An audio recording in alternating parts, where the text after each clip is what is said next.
The heavy rainstorm had turned the main street of Elk Crossing into a river of mud and despair.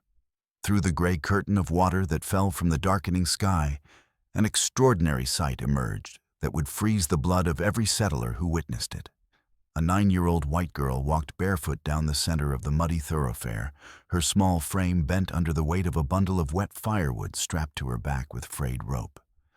Her thin cotton dress clung to her shivering body, soaked through and offering no protection against the bitter October cold of 1847. Lila Mae Barton's mind held only one thought as she trudged through the storm Samuel's face that morning, so pale and still that she had pressed her ear to his tiny chest just to make sure he was still breathing. Her baby brother was dying, and she was the only person in the world who could save him. The weight of that responsibility pressed down on her, harder than the bundle of forbidden wood on her back. Every step she took echoed with her mother's final words from that terrible February night. "Take care of your brother, Lila. Promise me you'll take care of Samuel." She had promised, and she would keep that promise, even if it killed her. But it was not the pitiful sight of the child that made the townsfolk grip their rifles with white knuckles and peer nervously from behind their windows and doorways. It was the man walking beside her, Chief Yellow Bear of the northern Cheyenne, moved with the silent dignity of a mountain cat, his weathered face carved from stone, showing no emotion as he strode through the storm. His traditional war bonnet of eagle feathers remained pristine despite the downpour, as if the rain itself dared not touch the sacred headdress. Behind them, a small group of Cheyenne warriors followed at a respectful distance, their faces equally impassive, their hands resting casually but meaningfully on the handles of their tomahawks. The tension in the air was thicker than the storm clouds above. Every settler in Elk Crossing knew that the Cheyenne and their people had been locked in an uneasy truce for months, ever since the incident at the burial groves. One wrong word, one sudden movement, one misunderstood gesture could shatter that fragile peace and paint the muddy street red with blood. As the strange procession moved through the town, Mrs. Henderson clutched her infant closer to her chest and whispered a prayer. Her hands trembled as she remembered the stories her husband had told her about Indian raids in neighboring territories, stories of children taken in the night and families destroyed without warning. Old Pete Morrison spat tobacco juice into the mud and muttered curses under his breath, his hunting rifle trembling in his arthritic hands. The blacksmith's hammer had fallen silent in his forge, and even the saloon had emptied as patrons pressed their faces against rain-streaked windows, their usual boisterous conversations replaced by fearful whispers. What had brought the feared Cheyenne chief into their town? Why was he walking alongside a white child? And most terrifying of all, what did he plan to do with her? Lila Mae Barton had known more sorrow in her 9 years than most adults would face in a lifetime. The small cabin she called home sat like a lonely sentinel on the very edge of Cheyenne territory, a mile outside Elk Crossing proper. It was a ramshackle structure of weathered logs and patched shingles that her father had built with his own hands when he'd first claimed this patch of frontier land 3 years ago, back when dreams of prosperity had seemed achievable and the future held promise instead of pain. Her mother, Sarah Barton, had succumbed to consumption the previous winter, coughing blood into torn rags until her lungs finally gave out during a particularly brutal February blizzard.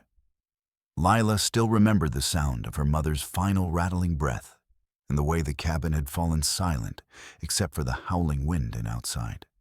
She remembered holding Samuel, barely 18 months old then, as their mother's body grew cold, whispering to him the lullabies Sarah had sung to them both, trying to keep his cries from echoing in the terrible silence.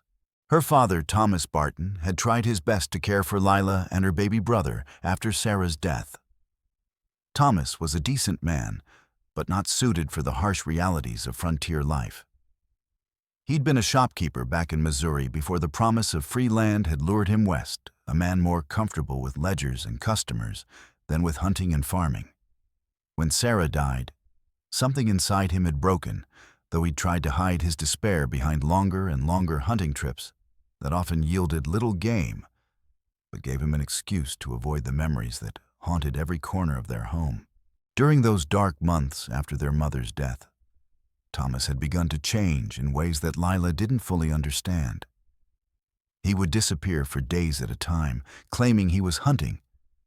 But when he returned, he sometimes brought food that Lila knew he couldn't have caught or killed himself, corn-dried meat, even occasional treats like honey or maple sugar.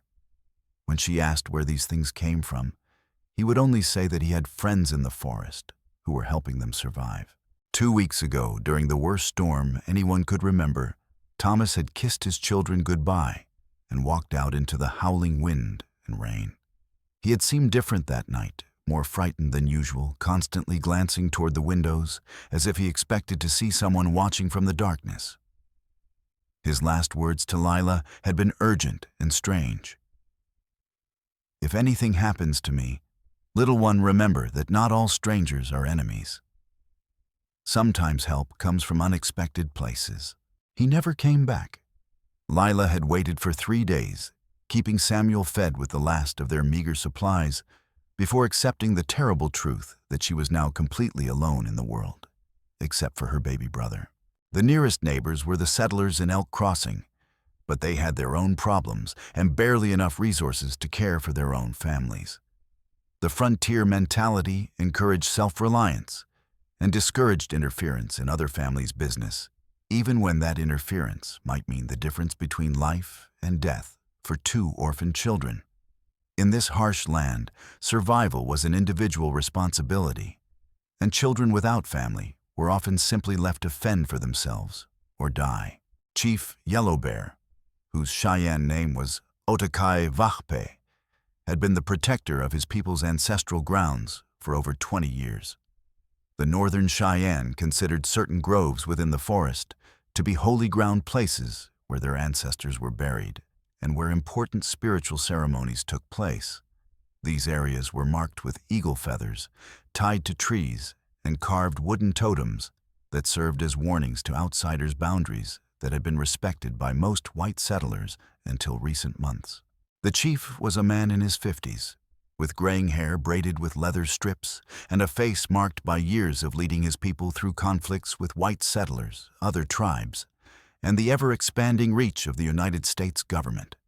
His hands bore the calluses of a warrior and the scars of countless battles, but his eyes held the weariness of a man who had seen too much violence and loss. He had lost his own son to a cavalry raid 5 years earlier, or so he believed. The memory of that terrible day still haunted his dreams, the sound of gunfire at dawn and the sight of his burning village, the frantic search for survivors among the bodies of his people. They had found little Wolf's bloodied clothing near the river, torn and bullet-riddled, and had assumed the worst when the boy's body never surfaced. Chief Yellow Bear had spent months searching the riverbanks downstream, hoping against hope to find some trace of his son, but the spring floods had carried away all evidence. Sometimes, in the dark hours before dawn, he wondered if the boy might have escaped, might be living somewhere beyond the horizon. There had been unconfirmed reports over the years of a scarred Cheyenne warrior, seen near distant trading posts, a young man who matched Little Wolf's description, but who vanished like smoke whenever anyone tried to approach. But such rumors were as common as prairie grass, and usually meant nothing more than wishful thinking by grieving families. The tensions between the Cheyenne and the settlers of Elk Crossing had reached a dangerous peak 6 months earlier, when a group of white loggers led by a greedy and ruthless man named Jacob Straoud had illegally entered the consecrated burial groves and cut down ancient trees that the Cheyenne considered holy. The loggers had been seeking valuable timber to sell to the railroad companies that were slowly pushing west across the continent. But their actions had been more than simple business. They had been a deliberate desecration of sacred sites carried out with full knowledge of what they were destroying. Straoud was a tall, lean man with pale eyes and a scraggly beard, dressed in the rough clothing of a logger, but carrying himself with the confidence of someone who believed that might made right. He had come to the territory 2 years earlier with a small crew of equally ruthless men, establishing a logging operation that pushed the boundaries of both law and decency. His methods were brutal and efficient, clearing entire groves of trees without regard for environmental impact or property rights. Dr. Matthews, the town's physician, carried a burden that grew heavier with each passing day.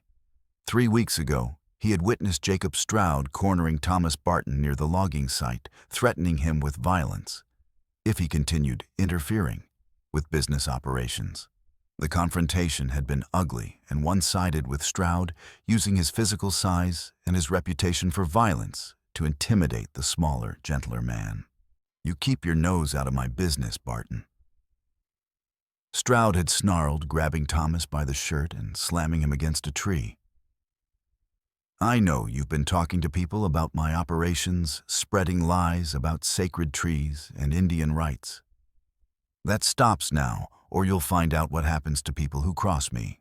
Dr. Matthews had wanted to intervene, had started to step forward to help his neighbor. But Straoud's eyes had found him in the shadows.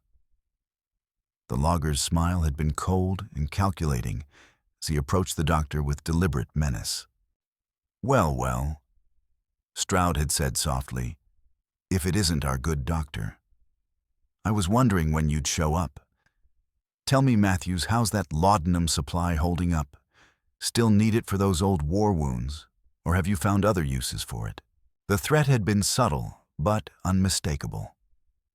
Straoud knew about the doctor's occasional use of laudanum to dull the pain of old battle injuries, and more damaging still, he knew about the times when Matthews had taken more than was medically necessary, using the drug to escape the memories of the war and the patients he hadn't been able to save.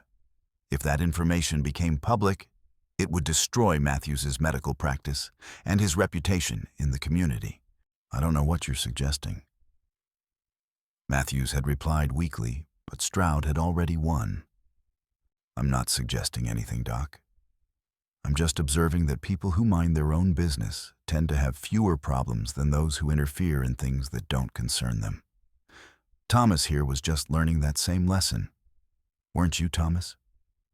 The doctor's silence had been bought with blackmail, and the shame of his cowardice ate at him like acid. Every day since that confrontation, he had watched Thomas Barton grow more withdrawn and frightened. And every day he had told himself that speaking up would only make things worse for everyone involved. Jacob Straoud was not working alone in his schemes. He had cultivated a small group of followers among the more desperate and prejudiced settlers' men, like Jake Morrison, Pete Morrison's younger brother, who shared his elder sibling's prejudices but lacked his restraint. Jake was a bitter man in his 30s, unsuccessful at farming, and resentful of anyone who seemed to be doing better than he was. His hatred of the Cheyenne was personal and visceral, born from a conviction that the Indians were somehow responsible for his own failures. Kentucky Tom was another of Straoud's recruits, a drifter who had arrived in Elk Crossing 6 months earlier with no money, no family, and no apparent skills beyond a talent for violence. He was a man of few words, but quick reflexes, equally comfortable with a knife or a gun. And he had attached himself to Straoud's operation as both enforcer and accomplice. These men formed the core of a growing faction that wanted to drive the Cheyenne from their ancestral lands entirely not for any specific grievance, but from a combination of greed, prejudice, and the belief that white settlers had an inherent right to take whatever they wanted from inferior peoples. The morning of October 15th dawned gray and cold, with the promise of the season's first serious snowfall hanging heavy in the clouds. Lila Mae had spent the previous night huddled next to Samuel in their shared bed, listening to his labored breathing and feeling the terrible chill that seeped through the cabin's thin walls. Their last pieces of firewood had burned out before midnight, and frost had formed on the inside of the windows, creating delicate patterns that would have been beautiful under other circumstances. As she looked at Samuel's blue-tinged lips and felt his tiny body shivering uncontrollably, even under every blanket they owned, Lila knew she had no choice. She had already scoured every accessible area around their cabin for fallen branches and dead wood. The forest closer to town had been picked clean by other desperate families, leaving only the thick woods that stretched north toward the Cheyenne territory. Her father's final words echoed in her mind. Not all strangers are enemies. Sometimes help comes from unexpected places. She didn't understand what he had meant, but something in his tone had suggested that the forest might hold answers as well as dangers. "I'll be back soon, Sammy," she whispered to her unconscious brother, though she wasn't sure he could hear her anymore. His breathing was so shallow that she had to watch his chest carefully to see any movement at all. "I'll make it warm again. I promise." She pressed her mother's silver locket, the only valuable thing they owned, into Samuel's tiny hand, wrapping his fingers around it. "Mama's watching over you," she whispered, tears freezing on her cheeks in the cold air. "She'll keep you safe until I get back." The forest was eerily quiet as Lila ventured deeper than she had ever gone before. Her bare feet, toughened by months of hardship, made no sound on the carpet of fallen leaves, but the cold bit through her thin clothing like knives. She gathered small branches and bark wherever she could find them, stuffing them into a canvas sack her father had left behind. But the pickings were slim in areas that other desperate families had already searched. As she moved deeper into the woods, following game trails and creek beds that led away from the settled areas, the trees grew larger and older, their branches forming a canopy so thick that little sunlight reached the forest floor. The silence was profound, broken only by the occasional call of a bird or the rustle of small animals moving through the undergrowth. It was when she followed a dry creek bed around a bend that she encountered something that would change everything, though she couldn't know it at the time. A figure emerged from behind a massive oak tree, a young Cheyenne warrior, perhaps in his early 20s, with distinctive scars across his left cheek and shoulder. His clothing was different from the local Cheyenne, suggesting he had traveled from distant territories. And there was something in his bearing that spoke of long hardship and careful wariness. The warrior studied Lila with intense but not unkind eyes. Despite her terror, she found herself noticing details about him and the way he moved, without making a sound, the careful way he positioned himself so that he could retreat quickly if necessary. The deep sadness that seemed to lurk behind his watchful expression. When he spoke, his English was accented but clear, as if he had learned it from someone who spoke it as a native tongue. "Little one," he said quietly, his voice barely above a whisper. "You walk dangerous path. White girls should not be in these woods alone." Lila was terrified. But something in the warrior's manner, a gentleness beneath the fierce exterior, kept her from running. There was something familiar about him, too, though she couldn't place what it was. Perhaps it was the way he held himself, or the sadness in his eyes, that reminded her of her father during his worst moments of grief. "I need wood," she whispered, her voice barely audible.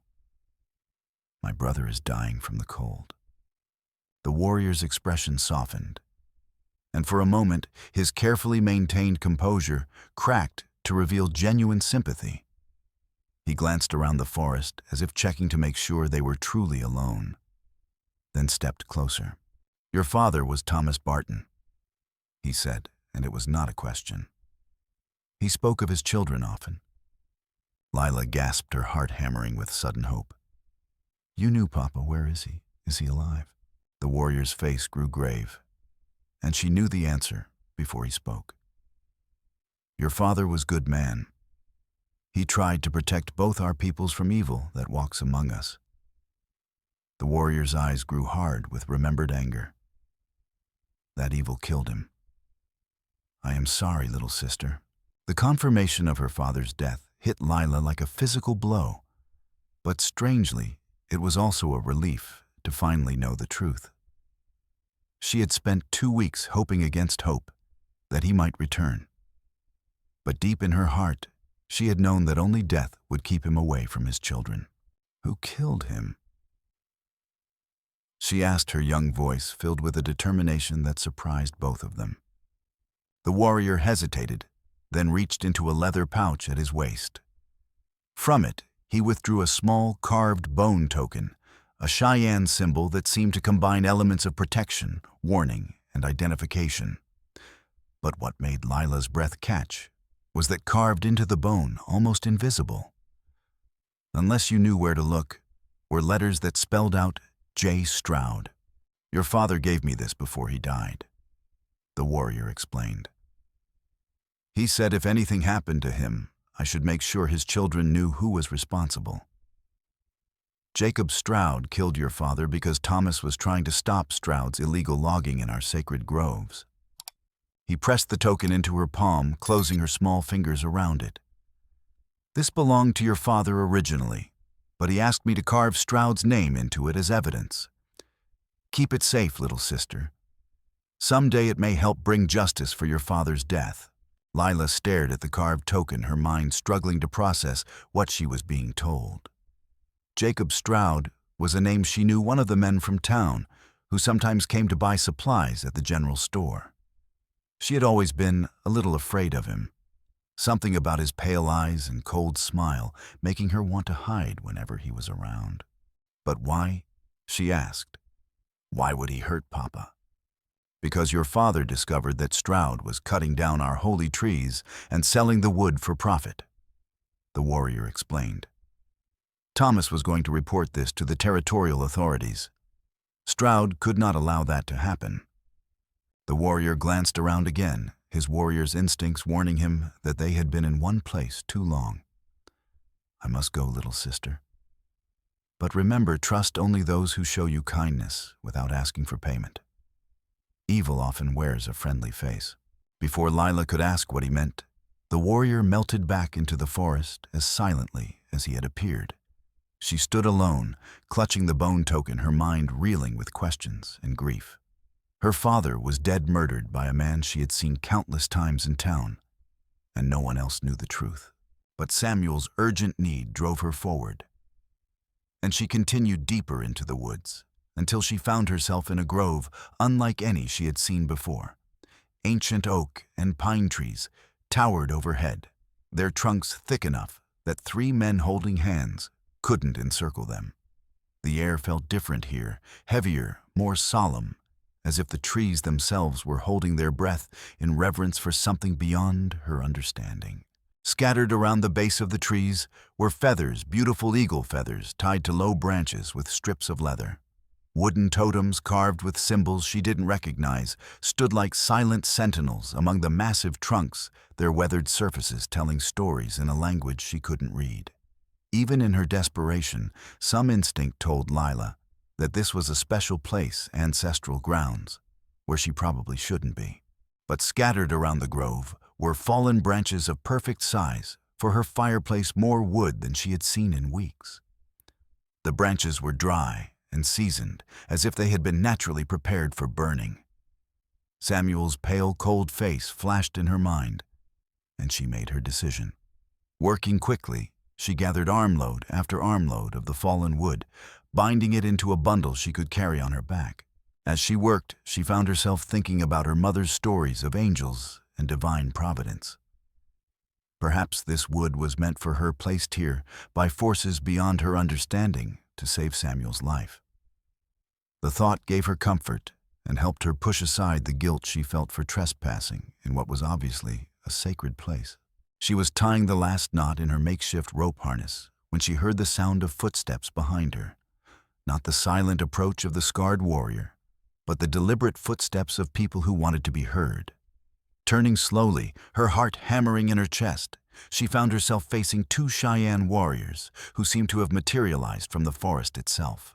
These were different from the scarred warriors she had met earlier, younger men with painted faces and traditional clothing made of buckskin and fur. One carried a bow with an arrow already nocked, while the other held a steel tomahawk that gleamed wickedly in the filtered sunlight. Their expressions were stern and angry, and they looked at her with a kind of cold judgment that made her legs shake with fear. "Our white girl," one of them said in heavily accented English, his voice filled with controlled anger. "You steal from holy site. You violate sacred ground of our ancestors. You come with us now."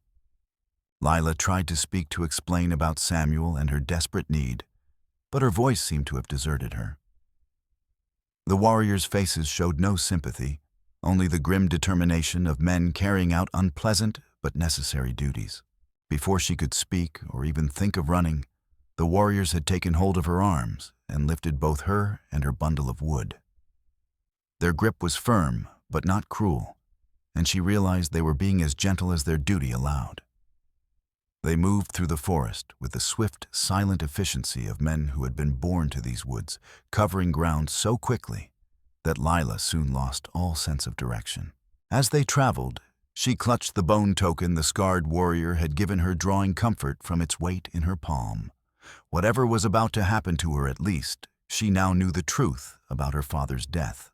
The knowledge was painful, but it was better than the uncertainty that had tormented her for 2 weeks. Within an hour, they had reached the Cheyenne encampment, a collection of traditional teepees arranged in a careful circle around a central fire pit. Smoke rose from cooking fires, and the sound of children playing could be heard from various parts of the camp. Under normal circumstances, it might have seemed welcoming. But as the warriors entered with their prisoner, all activity stopped. Women pulled their children closer, and men emerged from their shelters to see what was happening.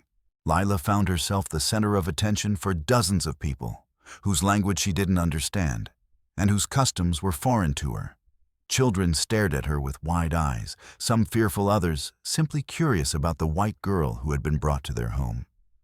The women's faces showed a mixture of suspicion and pity, while the men's expressions were harder to read. Some angry, others thoughtful, all watchful. The warriors dragged Lila directly to the largest teepee in the camp, one decorated with painted symbols that seemed to tell a story of battles and hunts. From this shelter emerged Chief Yellow Bear himself, wearing the magnificent war bonnet that marked his authority. He was exactly as she had imagined a Cheyenne chief would look: tall, dignified, with eyes that seemed to see everything and judge fairly. But there was also something in his face that reminded her of her father, a deep sadness that spoke of losses too great to fully heal. The chief studied her for a long moment, taking in her ragged appearance, her bare feet, the bundle of sacred wood on her back. When he spoke, his English was better than that of his warriors, though still heavily accented. "Child," he said, his voice neither kind nor cruel. "You have violated sacred law. You have taken from holy ground where our ancestors rest. This is serious crime, even for one so young."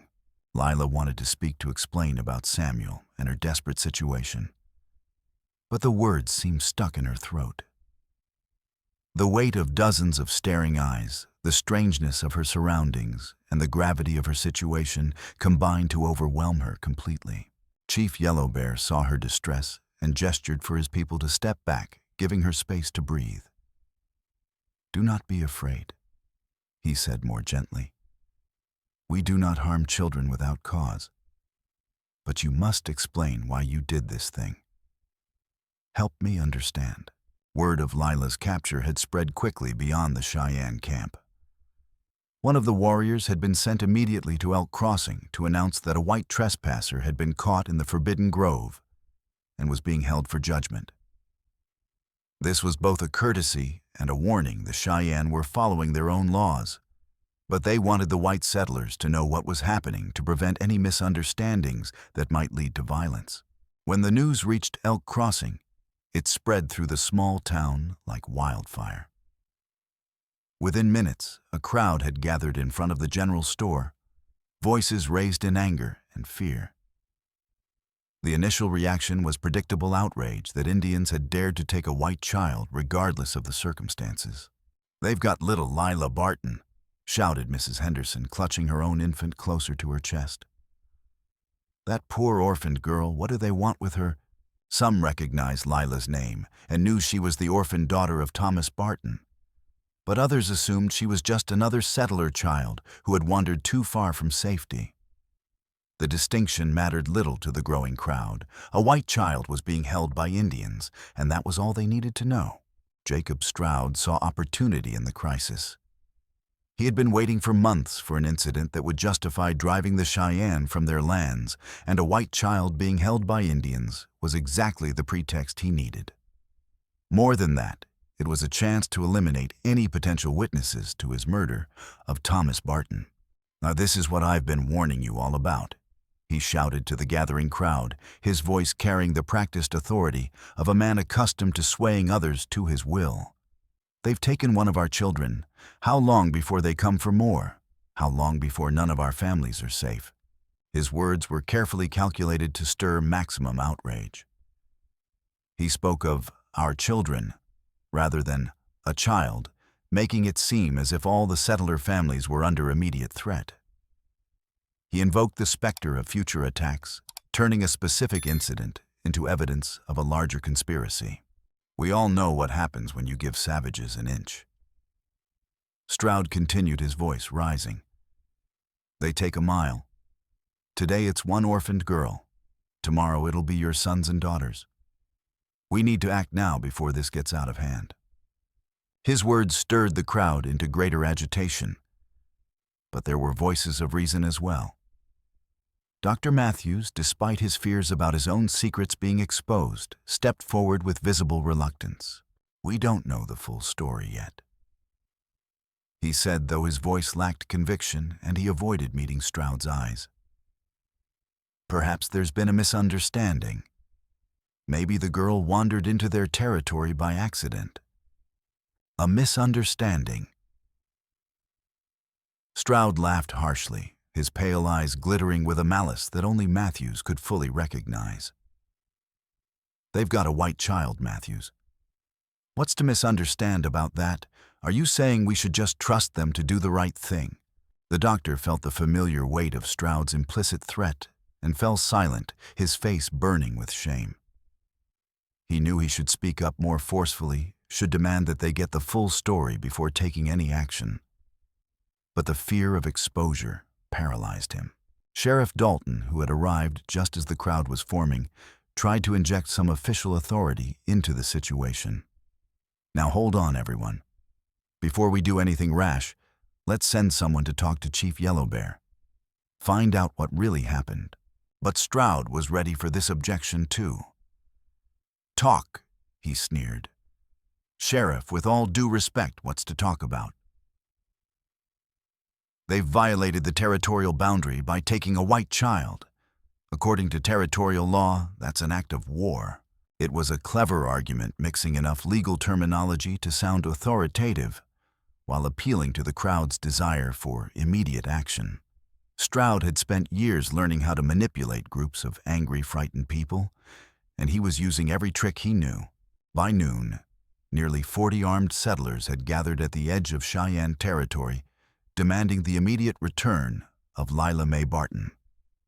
Among them were Straoud's loyal followers, Jake Morrison, whose face was flushed with excitement at the prospect of violence; Kentucky Tom, who carried his rifle with the casual familiarity of a man who had used it to kill before; and several others who had been carefully recruited over the past months. They carried rifles, shotguns, and pistols, and their voices carried across the grassland to the Cheyenne camp, with a mixture of anger, fear, and bloodlust. Some genuinely believed they were rescuing an innocent child, while others saw an opportunity to settle old grievances and take land they had long coveted. Chief Yellowbear had expected this reaction. He emerged from his teepee with a small group of his most trusted warriors, all of them armed, but keeping their weapons lowered in a gesture meant to show strength without provocation. The chief could see the settler crowd gathered on the horizon, could hear their angry voices carrying on the wind, and he knew that the next few hours would determine whether this crisis could be resolved peacefully or would explode into the kind of violence that would destroy both communities. He stepped forward from his line of warriors, his war bonnet streaming in the cold October wind. Despite the pressure of the situation, 40 armed settlers demanding action, his own people watching to see how he would handle this challenge to their sacred laws, his voice remained calm and authoritative when he spoke. White people of Elk Crossing. He called out in heavily accented but clear English, his words carrying easily across the prairie. This girl violated ancient law. She took from consecrated ground where our ancestors sleep. She must answer for this crime. From the settler crowd, angry voices responded immediately. That's just a child. shouted Pete Morrison, the old blacksmith, his rifle shaking in his arthritic hands. She don't know your heathen laws. Send her back right now, added another voice. You got no right to hold white children. But Chief Yellow Bear raised his hand for silence, and surprisingly, both groups quieted. The authority in his gesture was unmistakable. This was a man accustomed to being obeyed, someone whose word carried weight even among his enemies. All people must follow law. The chief continued his voice, carrying across the distance between the two groups. Your people cut holy trees in spring. Nothing happened to them. Now child takes from sacred ground. If we do nothing more will come. Ancestral grounds will be destroyed. Jacob Straoud pushed to the front of the settler group, his face twisted with calculated anger. He had been waiting for this moment, preparing for it.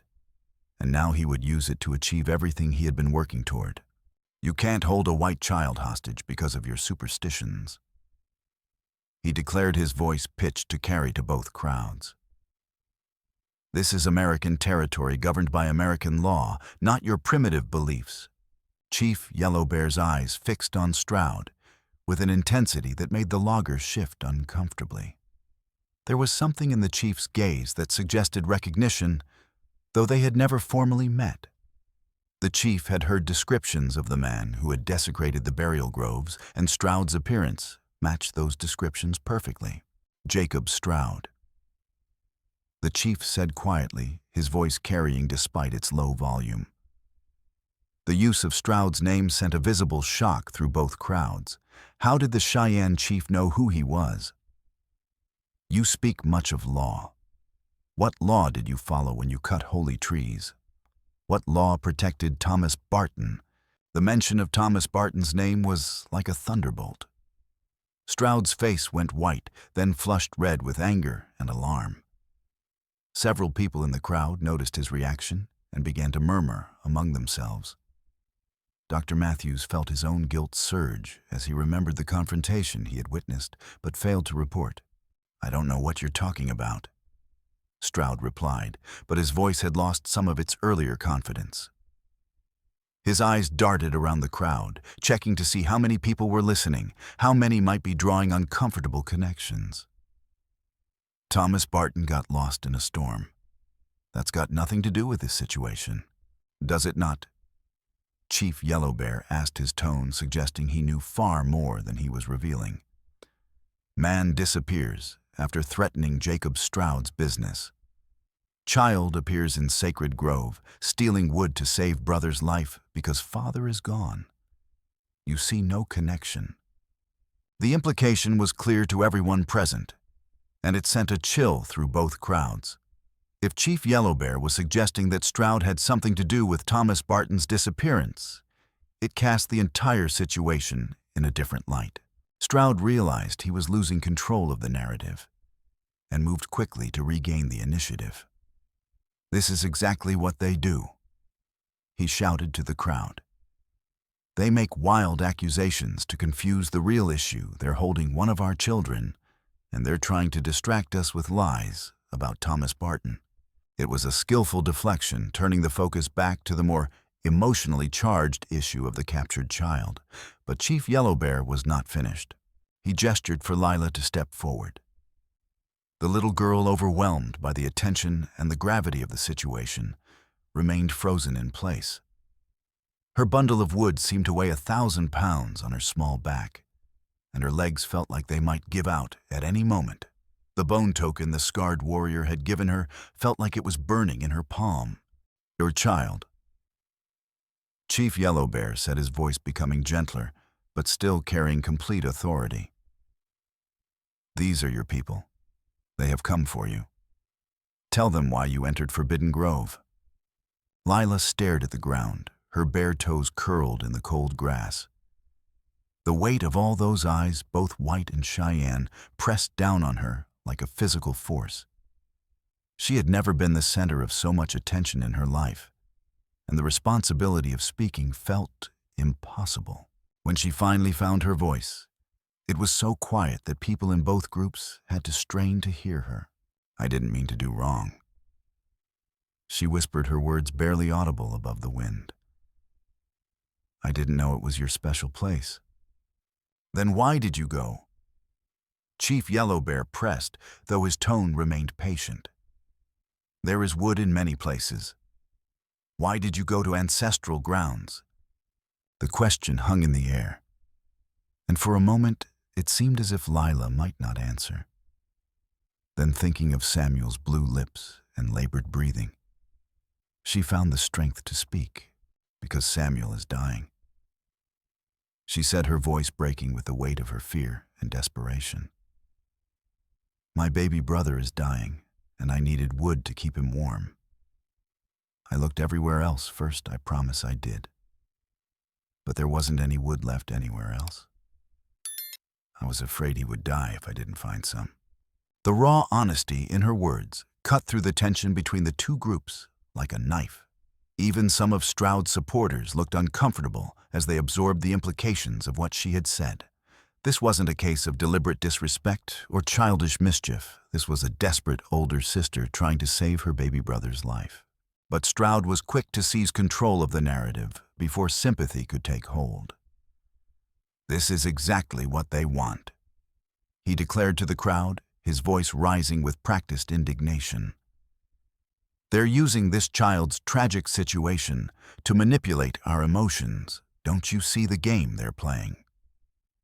They know we won't act against them as long as they're holding a helpless little girl. His words were crafted to appeal to the settlers' suspicions and prejudices.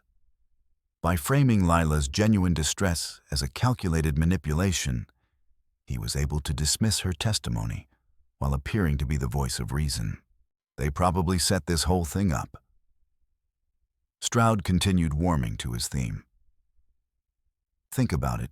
What are the chances that an orphaned girl would just happen to wander into their sacred grove? What are the chances that they would just happen to be there to catch her? This has all the marks of a carefully planned trap. The conspiracy theory was absurd, but it found receptive ears among people who were already suspicious of the Cheyenne and looking for reasons to justify their prejudices. Several heads nodded in agreement, and murmurs of, "He's right," and "should have thought of that," rippled through the crowd. Chief Yellow Bear listened to these accusations with growing concern. He could see that Straoud was skilled at manipulating the crowd's emotions, turning their fear and anger into weapons that could be used to justify almost any action. The chief had dealt with such men before, individuals who cared nothing for truth or justice, but who were expert at exploiting others' weaknesses for their own benefit.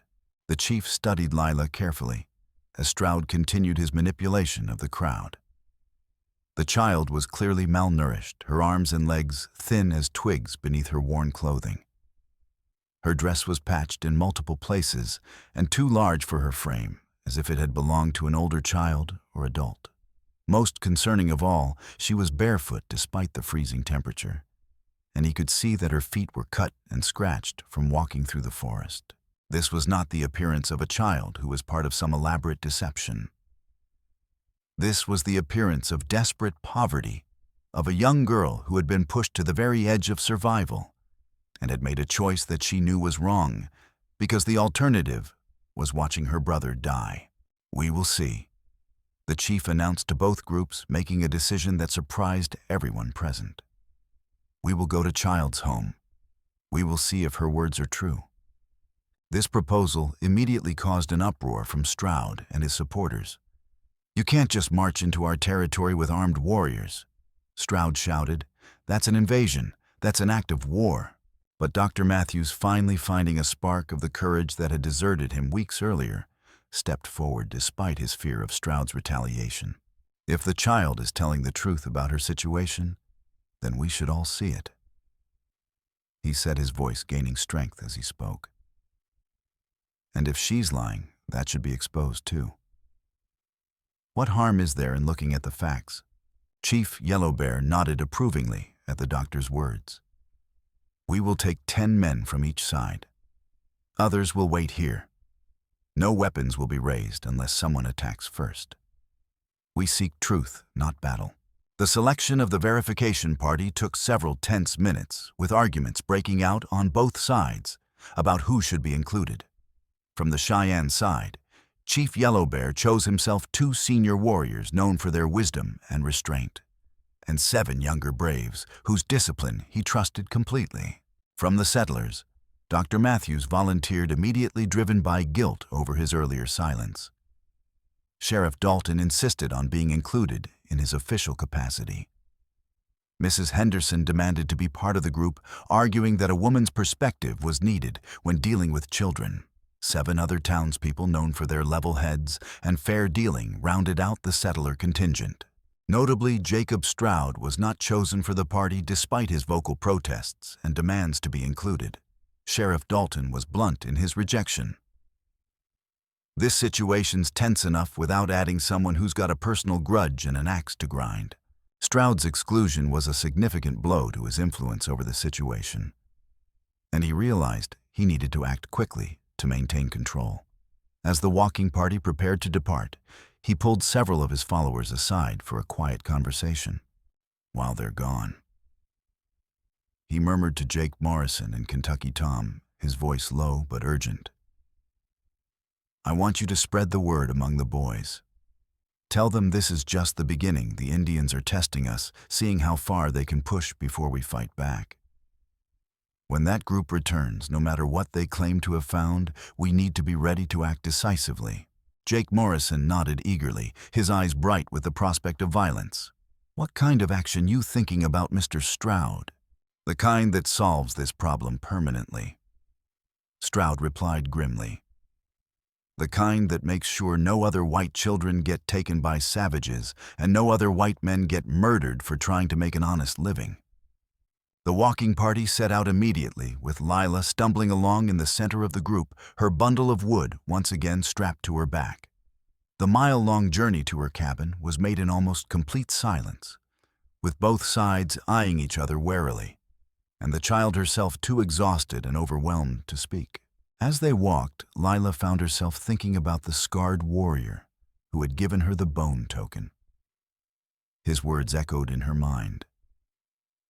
"Trust only those who show you kindness without asking for payment." Looking around at the mixed group of settlers in Cheyenne who were walking with her, she tried to figure out who might be trustworthy and who might not be. Dr. Matthews kept glancing at her with what looked like guilt and concern. Mrs. Henderson had actually smiled at her when they started walking and had asked if she was warm enough. Sheriff Dalton seemed stern but fair, like her father had always said a lawman should be. The Cheyenne warriors were harder to read, but Chief Yellow Bear had been patient with her when he could have been harsh.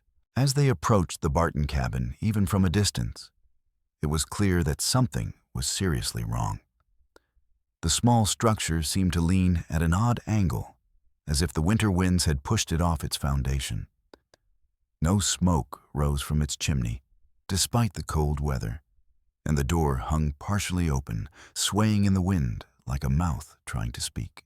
The closer they got, the more obvious it became that this was not a home where healthy, well-cared-for children lived. The windows were cracked and patched with cloth. The roof had several holes that had been covered with pieces of tin and bark. The small garden plot beside the cabin was overgrown with weeds, suggesting that no one had tended it in weeks. Dr. Matthews reached the cabin first and pushed open the sagging door. What he saw inside made him gasp and step backward, his hand flying to his mouth in horror. His medical training had prepared him for many things, but the sight of children living in such desperate conditions struck him like a physical blow. The cabin's interior was freezing cold and filled with the stench of unwashed bodies, human waste, and despair. In the corner, on a bed made of straw and covered with threadbare blankets, lay a tiny child who couldn't have been more than 2 years old. The baby's lips were blue with cold, his breathing was shallow and labored, and his entire body shook with violent tremors that spoke of prolonged exposure to cold and malnutrition. Samuel Barton was dying, and it was clear that he had been dying slowly for weeks. "Sweet Jesus," whispered Mrs. Henderson, pushing past the doctor to reach the bed. As the mother of 4 children herself, she immediately recognized the signs of severe hypothermia and malnutrition. Her maternal instincts overrode all other considerations as she gathered the tiny boy into her arms, trying to warm him with her own body heat. "This baby's half frozen to death. How long has he been like this?" Chief Yellow Bear entered the cabin behind her, his weathered face showing the first crack in its stoic composure. He had seen death many times in his life on battlefields and raids during the harsh winters that claimed the old and weak. But the sight of a child dying from neglect and cold in the heart of a supposedly civilized white settlement struck him with unexpected force. The contrast between this desperate poverty and the angry crowd demanding the child's return was stark and troubling. How could a community that claimed to care so much about protecting its children allow 2 of them to slowly starve and freeze to death within sight of their homes? "How long?" he asked Lila, his voice barely above a whisper. 2 weeks. Lila replied, tears streaming down her face as she saw the adult's reactions to her brother's condition. "Since Papa left, I've been trying to keep him warm, but we ran out of wood 3 days ago. I gave him all our food. I didn't know what else to do." The full scope of the tragedy was now clear to everyone in the cabin. This 9-year-old girl had been trying single-handedly to keep herself and her baby brother alive, with no adult help, no resources, and no one to turn to for assistance. Her venture into the sacred grove hadn't been an act of disrespect or theft. It had been an act of desperate love, the last hope of a child who had exhausted every other option. But as Dr. Matthews examined the dying child, the weight of his own cowardice finally became unbearable. The sight of these innocent children suffering while he had remained silent about Straoud's threats was more than his conscience could bear. All his fears about exposure and professional ruin seemed petty and selfish compared to what these children had endured. "Chief Yellow Bear," the doctor said quietly, his voice heavy with shame and self-recrimination. "There's something I need to tell you about Thomas Barton. Something I should have spoken of weeks ago, something that might have prevented all of this." The doctor's face was pale as he continued, his hands shaking as he spoke. 3 weeks ago, I saw Jacob Straoud threatening Thomas near the logging site. It wasn't just an argument, it was a clear, specific threat of violence. Straoud was angry that Thomas was interfering with his operations, asking questions about the trees he'd been cutting, talking to people about sacred sites being destroyed. Dr. Matthews paused, his shame evident in every line of his face. Straoud grabbed Thomas, slammed him against a tree, told him there would be consequences if he didn't stop meddling. Then Straoud saw me watching. The doctor's voice dropped to barely above a whisper. He threatened to expose certain personal information about me if I reported what I'd seen. I was a coward. I chose my own reputation over Thomas's safety, and now look what's happened. This revelation hit the group like a physical blow. If Straoud had threatened Thomas Barton, and Thomas had subsequently disappeared under mysterious circumstances, it suggested something far more sinister than a simple accident or misadventure. Sheriff Dalton stepped forward, his face grim with the implications of what he was hearing. "Dr. Matthews, are you saying you believe Jacob Straoud murdered Thomas Barton?" The doctor nodded, unable to meet anyone's eyes. "After seeing these children, after understanding what my silence has cost, yes, I believe he's capable of anything if it serves his interests. Thomas was trying to protect both communities from Straoud's greed, and Straoud killed him for it." Chief Yellow Bear's expression grew thoughtful as he processed this information.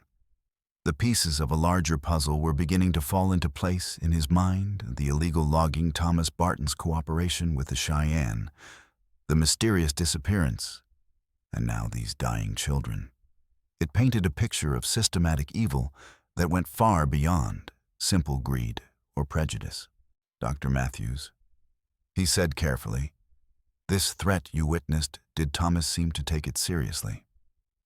"He was terrified," the doctor replied immediately. "I'd never seen him look so frightened. That was the last time I saw him alive."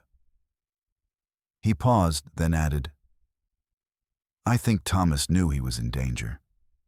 In the days before he disappeared, he seemed to be trying to wrap up his affairs as if he were preparing for something bad to happen." Mrs. Henderson looked up from where she was trying to warm Samuel with her own body heat. "We need to get this baby to a doctor immediately. He needs medicine, proper food, constant warmth." She stopped, realizing that Dr. Matthews was right there. "Doctor, what can we do for him?" Matthews knelt beside the bed and began a more thorough examination of the child. Samuel's pulse was weak and irregular, his breathing shallow, his body temperature dangerously low.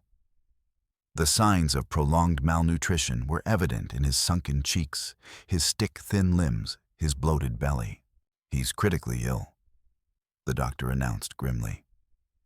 "Severe hypothermia, malnutrition, probably dehydration. Without immediate intervention, he'll be dead within hours." He looked around at the assembled group. He needs to be somewhere warm with proper food and medical care. The question is where? Chief Yellow Bear made a decision that surprised everyone present. "We take children to our camp," he announced. "My wife will care for them. They will be warm, fed, safe while we determine what must be done about their father's murder." This proposal immediately sparked debate among the settlers. Sheriff Dalton was concerned about the legal implications of white children being cared for by Indians. Mrs. Henderson worried about how the rest of the community would react. Others questioned whether it was appropriate or safe, but Dr. Matthews cut through the debate with medical authority. "That baby will die if he doesn't get immediate care," he said flatly. "I don't care who provides it, as long as it's effective." Chief Yellow Bear's offer may be the only thing that saves Samuel's life. The doctor's endorsement carried significant weight, and the debate quickly shifted from whether to accept the chief's offer to how to make the arrangement work practically and politically. "The community needs to understand why this is happening," Sheriff Dalton said thoughtfully. "If people just see Indian warriors taking white children, they'll assume the worst. We need to explain the situation clearly." Chief Yellow Bear nodded. "Truth is important, but first children must be saved. We will explain to both peoples why this was necessary." The return journey to the confrontation site was subdued and solemn. Samuel remained unconscious in Chief Yellow Bear's arms, wrapped in the chief's own cloak for additional warmth. Lila walked beside them, still carrying her bundle of wood, like a talisman of her desperate efforts to save her brother. The mixed group of settlers in Cheyenne followed behind, no longer adversaries, but witnesses to a tragedy that had temporarily united them in common purpose. But when they arrived back at the edge of Cheyenne territory, they found a dramatically changed situation. The crowd of settlers had grown to nearly 60 people, and their mood had shifted from concerned cooperation to open hostility. Jacob Straoud had spent the hour well working the crowd into a state of anger and suspicion that bordered on mob mentality. "You see what's happening here," Straoud was saying as the verification party returned his voice, carrying across the prairie with practiced authority. "They've taken our children into their camp, claiming it's for their own good. But mark my words, this is exactly how it starts. They test our resolve with one child, then they'll come for more." His words had found fertile ground among the settlers who hadn't witnessed the scene in the cabin. Fear and prejudice, once stirred up, were difficult to calm down, and Straoud was an expert at manipulating both emotions for his own ends. First, they take Thomas Barton. Straoud continued building his argument piece by piece. Then they take his children. They're systematically destroying white families, and they're using our own compassion against us. As Dr. Matthews began to explain what they had found in the cabin, Straoud interrupted him with another calculated attack. "Don't you see what they've done to Matthews?" He called out to the crowd, his voice filled with false concern. "They've convinced him to betray his own kind. This is what happens when you try to reason with savages. They corrupt your judgment, turn you against your own people. The accusation was cleverly calculated. By attacking Matthews's credibility rather than his facts, Straoud was able to undermine the doctor's testimony while appearing to take the moral high ground. It was the kind of rhetorical trick that worked especially well with crowds that were already emotionally charged and looking for simple explanations for complex situations. Several people in the crowd began to nod in agreement with Straoud's assessment. "He's got a point," muttered one settler. "How do we know they haven't threatened him too? Maybe they promised him something," suggested another. Indians got their ways of influencing people. Chief Yellow Bear could see that the situation was deteriorating rapidly. The crowd was growing more agitated by the minute, and his own warriors were becoming restless as they sensed the increasing hostility directed toward them. The chief's years of experience in dealing with tense situations told him that they were approaching a tipping point where words would no longer be sufficient to prevent violence. It was then that he noticed something that made his breath catch in his throat. At the edge of the forest, barely visible among the trees, stood a familiar figure, the scarred warrior who had been watching and waiting for the right moment to reveal himself. The chief's heart hammered in his chest as he recognized features he had thought lost forever. The scars, the bearing, the way the young man held himself, it was unmistakably his son, somehow alive, after 5 years of believing him dead. But before he could process this miracle fully, the situation exploded into violence. Kentucky Tom, acting on Straoud's earlier instructions and growing impatient with the standoff, suddenly fired his rifle into the air and shouted at the top of his lungs, "They're attacking. The Indians are attacking." The lie was designed to create chaos, and it succeeded brilliantly. Several settlers, believing they were under attack, began firing wildly in the direction of the Cheyenne warriors. The warriors, seeing muzzle flashes and hearing bullets whistle past their heads, naturally assumed they were being attacked and began to return fire with their bows and the few rifles they possessed. Within seconds, what had been a tense standoff became a full-scale battle with bullets and arrows flying in both directions, and men on both sides, diving for cover behind rocks, trees, and any other available shelter. Chief Yellow Bear, still holding the unconscious Samuel in his arms, found himself caught in the crossfire with nowhere to take shelter. Bullets kicked up dirt around his feet as he tried to reach the safety of his own lines, but the distance was too great and the fire too intense. It was then that the scarred warrior emerged from the forest, moving with the fluid grace of a man born to warfare. He reached his father just as a bullet from Jake Morrison's rifle was about to find its mark, knocking the chief to the ground and shielding both him and the baby with his own body. "Father," the young warrior said in Cheyenne, his voice full of years of pain and separation, "I have come home." The reunion between father and son in the middle of a battle was brief but profound. Chief Yellow Bear stared into eyes he had thought never to see again, tears streaming down his weathered face as he recognized the boy he had mourned for 5 years. "Little Wolf," he whispered, using his son's childhood name, his voice breaking with emotion. "I thought you were dead. I grieved for you for 5 years. How?" "I lived," Little Wolf replied also in their native language. "But I was badly wounded in the cavalry raid. A white man found me by the river, nearly dead, and nursed me back to health. I have been hiding, healing, watching. When I learned of the troubles here, I came to help."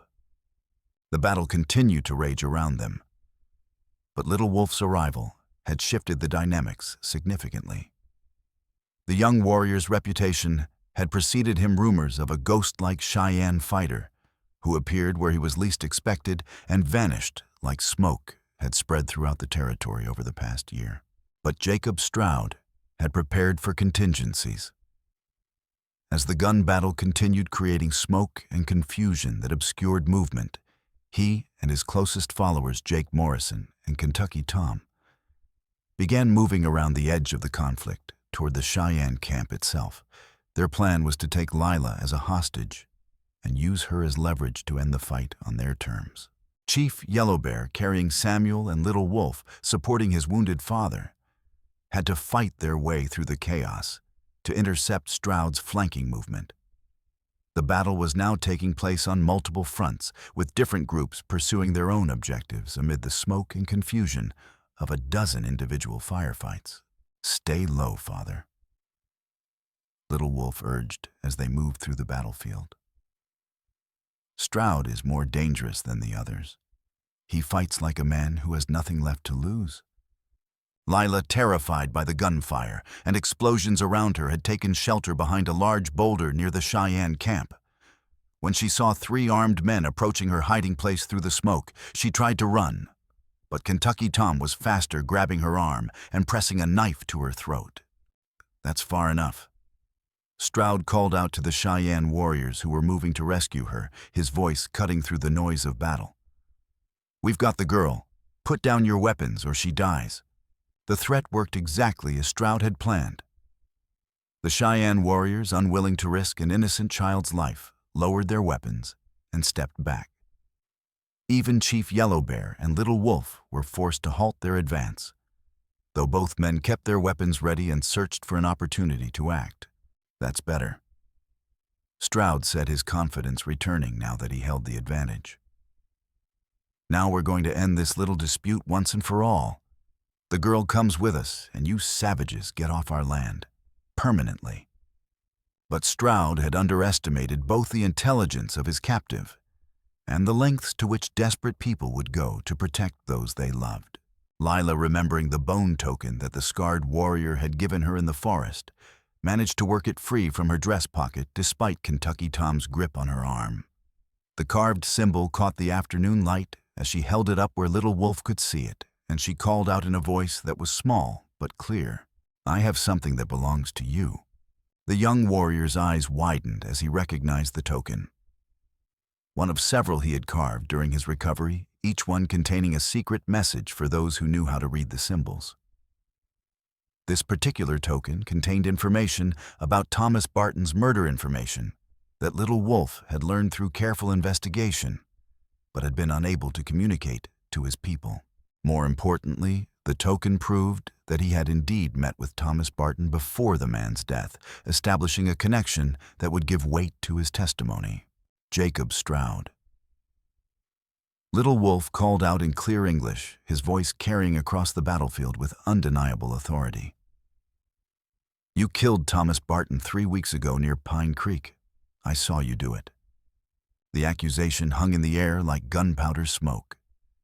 Even in the middle of the battle, both sides paused to hear what the young warrior would say next. This was the moment of truth that would determine not just the fate of one small girl, but the future relationship between the 2 communities. "You followed him to the ravine after dark." Little Wolf continued, his voice growing stronger and more detailed with each word. "You struck him down with a logging axe when he refused to stop his investigation of your illegal cutting in our sacred groves. Then you moved his body to make it look like he had fallen during the storm." Straoud's face went white, then flushed red with rage and desperation. "Lies!" he shouted, but his voice cracked with the strain of maintaining his deception. "You can't believe the word of a savage against a white man." "This is exactly what I warned you about." But Little Wolf was not finished. From his leather pouch, he withdrew something that made several people gasp in recognition. And Thomas Barton's distinctive silver pocket watch, the one that everyone in Elk Crossing knew he carried. The timepiece caught the light as Little Wolf held it up for all to see. "Thomas Barton gave me this before you killed him," Little Wolf announced, his voice carrying clearly across the battlefield. "He knew you were planning to murder him. He came to me for help, asked me to make sure his children were cared for if anything happened to him." The sight of the pocket watch was devastating to Straoud's credibility. Everyone who knew Thomas recognized the timepiece. It had been his father's and his grandfather's, before that a family heirloom that Thomas had treasured and carried every day. Its presence in Little Wolf's possession could only be explained if the 2 men had met shortly before Thomas's death. Dr. Matthews found his voice finally understanding the full scope of what had happened. "That's Thomas's watch," he called out to the crowd. "I've seen him check it 100 times. How would this warrior have it unless Thomas gave it to him?" Sheriff Dalton stepped forward, his lawman's instincts taking over despite the chaotic situation. "Straoud, if you're innocent, you've got nothing to fear from questions. Put down your weapons and let's sort this out properly."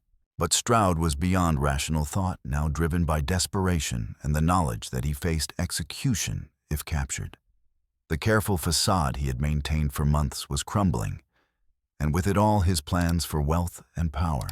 Instead of surrendering, he pressed the knife harder against Lila's throat, causing the little girl to cry out in pain and fear. "I don't care what lies you tell," he snarled, his voice breaking with hysteria. "I'm leaving here with this girl, and anyone who tries to stop me will watch her die." He began backing toward the horses that his men had prepared for a quick escape, dragging Lila with him. Kentucky Tom and Jake Morrison provided cover, their rifles trained on the crowd of settlers, and Cheyenne, who wanted to rescue the child, but didn't dare risk her life. "You want to know the truth?" Straoud screamed as he retreated, all pretense of reasonableness finally abandoned. "Yes, I killed Thomas Barton. He was going to ruin everything, going to cost me thousands of dollars in timber contracts. But I'm not going to hang for killing one stupid shopkeeper who couldn't mind his own business." The confession was heard by everyone present, settler and Cheyenne alike. Even Straoud's own supporters looked shocked and disgusted by his admission.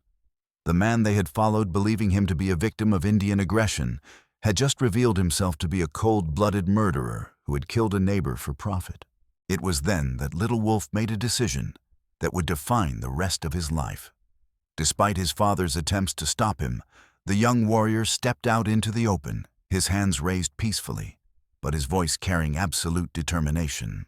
Let child go," he said to Straoud, his English clear and precise despite the chaos around them. "Take me instead. I am worth more as hostage son of chief witness to your crimes.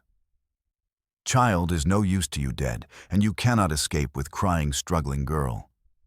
The offer was strategically sound from Straoud's perspective.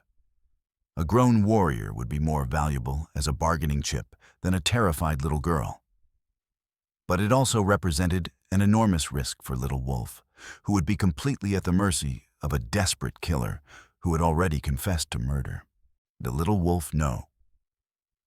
Chief Yellow Bear called out, but his son was already walking toward Straoud with steady, measured steps, his hands still raised, but his eyes never leaving the logger's face. "Let child go." Little Wolf repeated, his voice calm, despite the mortal danger he was walking into. "I will come with you willingly. But if you harm her, I will hunt you to the ends of the earth, and my father's warriors will never stop looking for you." For a moment it seemed as though Straoud might accept the exchange. His grip on Lila loosened slightly as he considered the tactical advantages of taking the warrior instead of the child. A hostage who could walk quickly and wouldn't cry or attract attention would certainly make escape easier. But then Kentucky Tom, nervous and trigger-happy, made the fatal mistake that would seal all their fates. Misinterpreting a movement from one of the Cheyenne warriors as a threat, he fired his rifle at what he thought was an attempt to flank their position. The bullet went wide, striking a rock and sending sparks flying, but the sound of the gunshot in the tense silence was like a thunderclap. The sudden noise caused Lila to jerk in terror, her small body convulsing with fear. Her sudden movement caused Straoud to lose his balance, and in that moment of confusion, she twisted free from his grip and ran toward the safety of the Cheyenne warriors, her small legs carrying her as fast as they could across the rocky ground. Straoud, realizing that his human shield was gone and his position was now hopeless, made one last desperate play for victory. Instead of trying to escape, he raised his pistol and aimed it directly at Chief Yellow Bear, intending to kill the tribal leader and throw both communities into chaos. "If I'm going to hang anyway," he screamed, "I'm taking some of you savages with me." But Little Wolf was faster. The young warrior threw himself between his father and Straoud's pistol, taking the bullet in his chest, but managing to tackle the logger to the ground. The two men rolled over and over in the dirt, fighting desperately for control of Straoud's weapon while blood poured from Little Wolf's wound. The fight was brief but vicious. Both men were strong and desperate, but Little Wolf had the advantage of youth and the motivation of protecting his family. His warrior training served him well as he used his superior speed and agility to avoid Straoud's attempts to bring his knife into play. Kentucky Tom tried to help his leader, but Sheriff Dalton had finally had enough. The lawman's rifle cracked, and Kentucky Tom spun around and fell clutching his shoulder.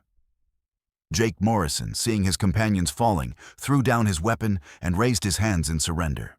The struggle between Little Wolf and Straoud continued for what seemed like an eternity, but was probably less than a minute. When it ended, Straoud lay unconscious in the dirt, blood streaming from a head wound where Little Wolf had struck him with a rock. But victory had come at a terrible price. Little Wolf collapsed beside his defeated enemy. Straoud's bullet lodged dangerously close to his heart.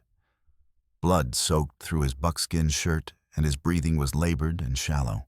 Dr. Matthews reached the wounded warrior first, his medical training overriding all other considerations, as he worked to stop the bleeding and assess the damage. His hands moved quickly and surely as he cut away Little Wolf's shirt and examined the wound. The bullet missed his heart by inches. The doctor announced to the anxious crowd that had gathered around them, his voice tight with professional concern. "But it's hit a major blood vessel, and he's lost a lot of blood. He needs immediate surgery if he's going to survive." Chief Yellow Bear knelt beside his son, tears streaming down his face as he held the young warrior's hand. The reunion he had dreamed of for 5 years was turning into another farewell, and the weight of that possibility was almost unbearable. "My son," he whispered in Cheyenne, his voice breaking with emotion. "Why did you take such risk? Why did you come back only to leave me again?" Little Wolf's voice was weak, but determined, his words coming in short gasps between labored breaths. "Had to come home, Father. Had to make things right. Thomas Barton saved my life during cavalry raid, gave me medicine, helped me escape. I owed him justice for his children." The revelation that Thomas Barton had saved Little Wolf's life years earlier added another layer of tragic irony to the entire situation. The man who had been murdered for trying to protect both communities had been repaying a debt of gratitude to the very people he was trying to help. "He found me by the river after the raid." Little Wolf continued, his voice growing weaker. "I was almost dead, but he carried me to safety, brought medicine, food. He could have left me to die, but he chose to help. When I heard he was dead, I had to come back to honor his memory." As Dr. Matthews worked to stabilize Little Wolf's condition, the implications of everything that had happened began to sink in for both communities. The crisis that had threatened to tear them apart had actually revealed the deep connections that already existed between them, connections forged by individuals like Thomas Barton and Little Wolf, who had chosen compassion over prejudice. Captain Morrison and his militia column finally arrived on the scene, just as Dr. Matthews was finishing his emergency treatment of Little Wolf's wound. The officer had expected to find a simple Indian uprising, but instead he discovered a complex situation involving murder, blackmail, and communities torn apart by one man's greed and hatred. The evidence against Jacob Straoud was overwhelming and undeniable. Thomas Barton's pocket watch in Little Wolf's possession, Dr. Matthews's testimony about the threats he had witnessed, Straoud's own confession in front of dozens of witnesses, and the dramatic rescue of Lila all combined to paint a clear picture of guilt that no amount of legal maneuvering could obscure. But perhaps most damning of all was the testimony of Lila herself. Standing before Captain Morrison with the bone token still clutched in her small hand, she told her story with a clear, simple honesty that only a child could provide. "The man who tried to hurt me is the same one who killed my papa," she said, pointing directly at the unconscious Straoud. The warrior in the forest told me Papa was murdered, and now I know it's true. That man is evil, and he wanted to hurt Samuel too. Captain Morrison listened to all the testimony with growing amazement. Instead of the Indian uprising he had expected to suppress, he had discovered a complex web of murder, corruption, and unlikely heroism that challenged every assumption he had brought to the situation. The formal arrest of Jacob Straoud and his accomplices took place the following morning after Little Wolf had been stabilized, and Dr. Matthews had determined that the young warrior would survive his wounds. The charges included murder, attempted murder, illegal logging, blackmail, inciting a riot, and numerous other crimes that would ensure Straoud never again threatened either community. But the healing process would take much longer than the legal proceedings. The battle had left both communities shaken and distrustful, with wounded men on both sides, and a legacy of violence that would take time to overcome. Some settlers blamed the Cheyenne for the entire crisis, arguing that if they had simply returned Lila immediately, none of the violence would have occurred. Some Cheyenne warriors argued that the whites could never be trusted, pointing to how quickly they had turned to violence when manipulated by Straoud's lies. Chief Yellow Bear, exhausted by the events and worried about his son's recovery, found himself struggling to maintain the leadership and wisdom that his people depended on. For the first time in decades, he felt the weight of his years and the burden of his responsibilities. The joy of his son's return was tempered by the knowledge of how close he had come to losing him again. It was Mrs. Henderson who provided the catalyst for healing.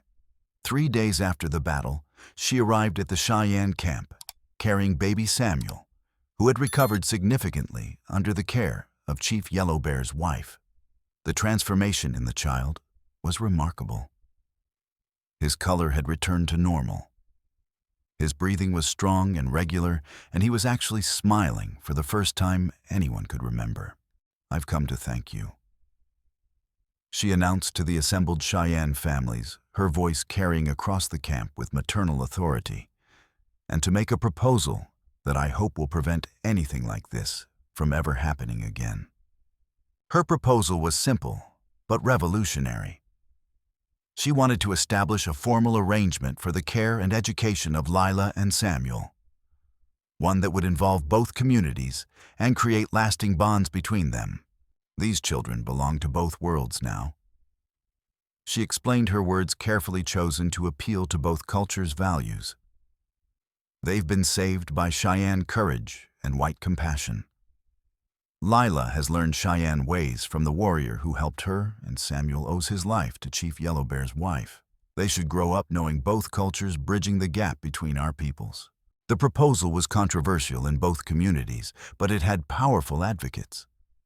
Dr. Matthews supported it as a way to atone for his earlier cowardice and to honor Thomas Barton's memory. Sheriff Dalton endorsed it as a practical solution to prevent future conflicts. Most importantly, Chief Yellow Bear saw it as a way to honor his son's sacrifice and Thomas Barton's legacy of cooperation. Thomas Barton died trying to build bridges between our peoples, the chief said during the formal discussion of Mrs. Henderson's proposal. His children should be raised to continue that work, to show both our communities that cooperation is possible. But the arrangement faced significant opposition from traditionalists on both sides. Some Cheyenne elders worried that too much contact with white culture would corrupt their young people.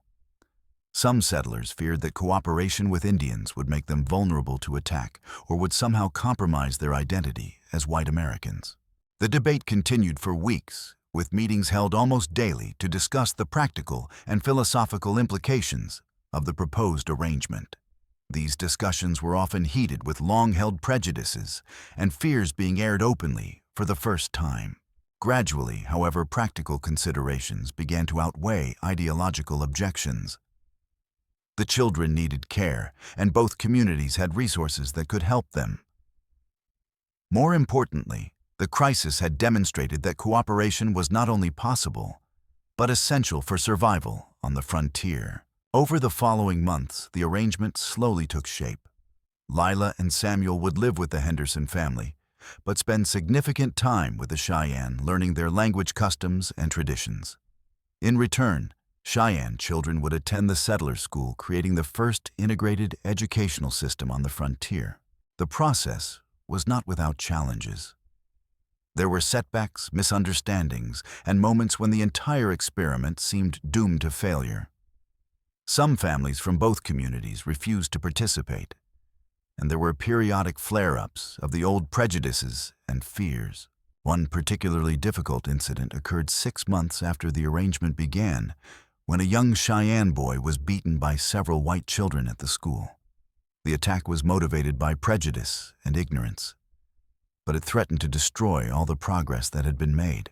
The response to this crisis became a model for how the communities would handle future conflicts. Instead of allowing the incident to divide them, leaders from both sides came together to address the problem directly. The white children involved were disciplined by their parents and required to make amends to the Cheyenne boy and his family. More importantly, the incident led to expanded education efforts about both cultures, helping children understand and respect their differences. Little Wolf's recovery became a symbol of the healing process itself. The young warrior's wounds were slow to heal, but his determination to survive and contribute to the peace between the communities inspired others to make their own efforts toward reconciliation.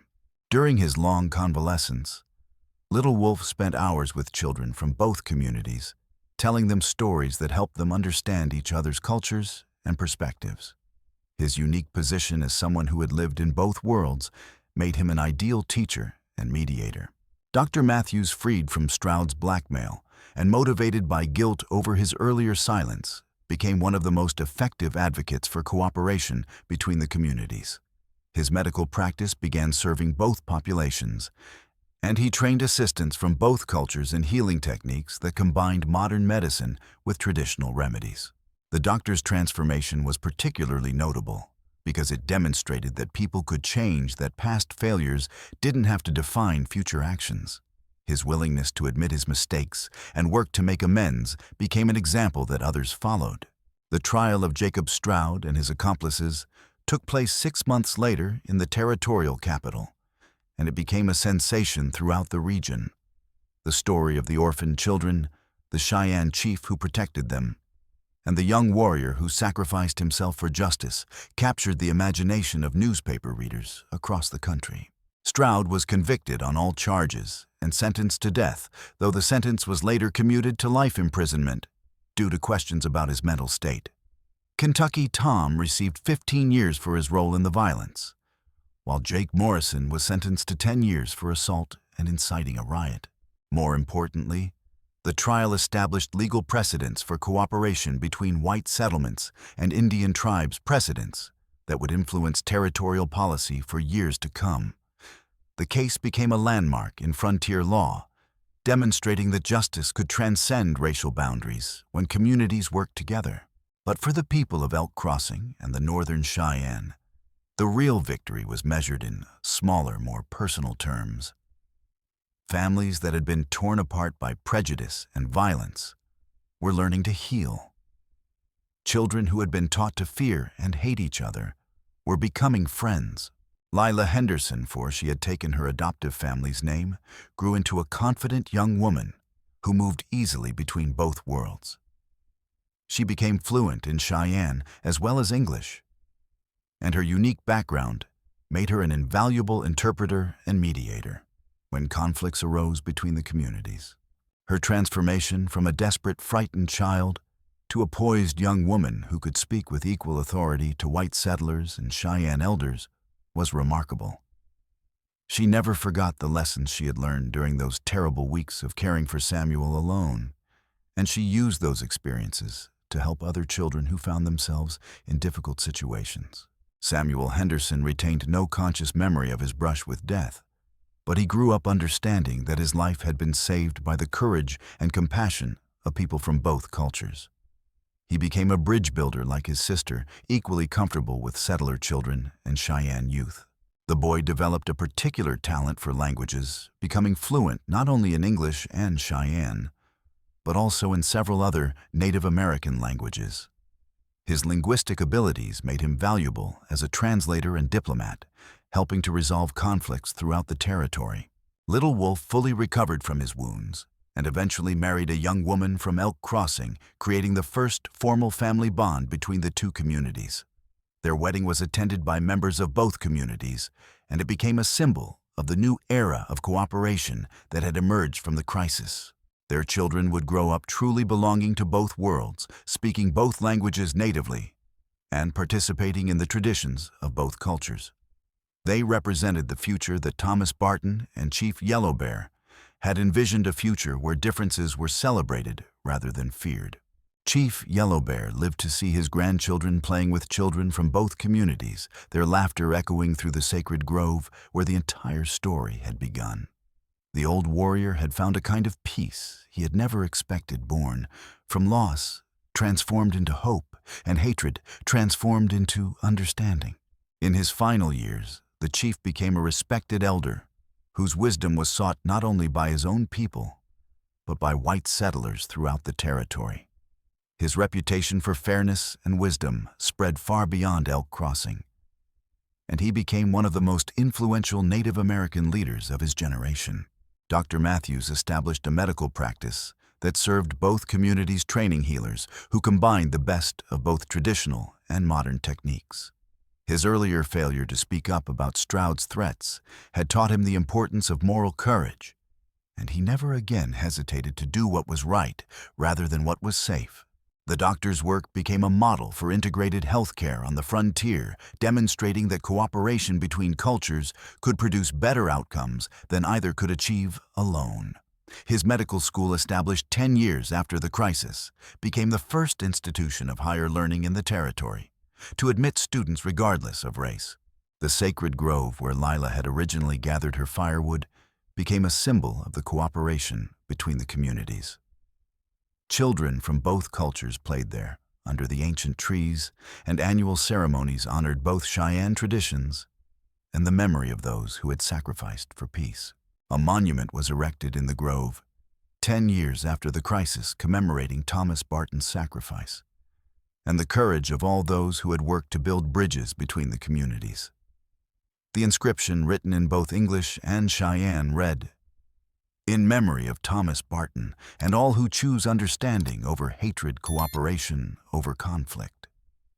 20 years later, when territorial officials came to study what had become known as the Elk Crossing model of frontier cooperation, they found communities that had learned to thrive together rather than merely survive separately. The model was replicated throughout the American West, helping to establish more peaceful relationships between white settlers and Native American tribes. The success of the Elk Crossing model was measured not just in the absence of violence, but in the positive outcomes it produced. Joint farming initiatives increased food production for both communities. Shared educational programs produced more literate and skilled young people. Combined defense efforts provided better protection against external threats. Most importantly, the model demonstrated that diversity was a source of strength rather than weakness. The communities were more resilient when they included multiple perspectives and traditions. The broken families had been made whole, the scattered communities had been united, and the sacred grove stood as a testament to the truth that courage and compassion could triumph over hatred and fear. The children who had nearly died from neglect and violence grew up to become leaders who ensured that such tragedies would never happen again. In the end, that was miracle enough for anyone. The story was complete. The children were safe. Justice had been served, and the bridge between worlds would endure stronger for having been tested by fire and proven worthy of the trust that both communities had placed in it.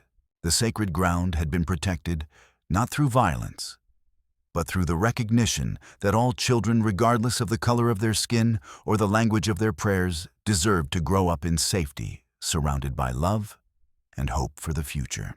The legacy of that terrible October day in 1847 lived on in the lives of those who had survived it, and in the institutions they built to ensure that understanding would triumph over ignorance, cooperation over conflict, and love over hate. It was a legacy worth preserving, a story worth telling, and a model worth following for generations to come.